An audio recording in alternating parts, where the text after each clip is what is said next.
সে অনেক অনেক বছর আগেকার কথা। গঙ্গার পাড়ে সোপার গাঁও নামে এক রাজ্য ছিল।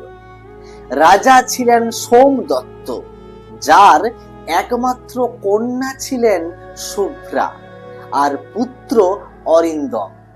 তারা দুজনে ছিলেন অবিচ্ছেদ্য, মানে একে অপরের উপর ছায়া।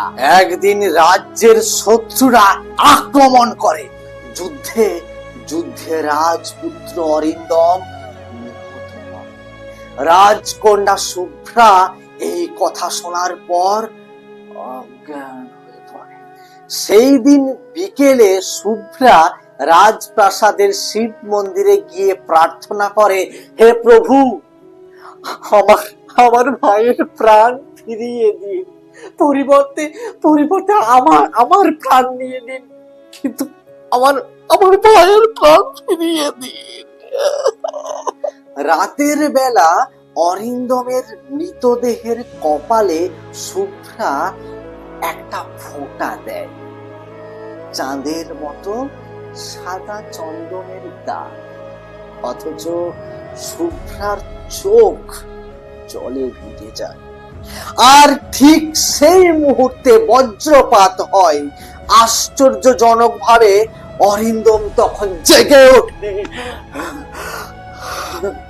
তার পরের দিন শুভ্রা অদৃশ্য হয়ে যায়, কিন্তু এক ফোঁটা চন্দনের দাগ থেকে যায় অরিন্দমের কপালে, যে দাগ সারা জীবন একটি বারের জন্যেও মুছে যায়নি।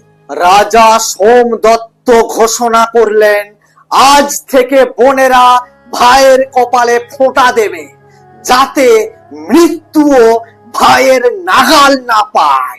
লোকে একটা কথা বলে, ভাই ফোঁটার দিন সকালবেলা যদি কেউ গঙ্গার পাড়ে যায়, তাহলে সূর্য ওঠার আগে একটা মেয়েকে দেখা যায়, হাতে চন্দনের থালা,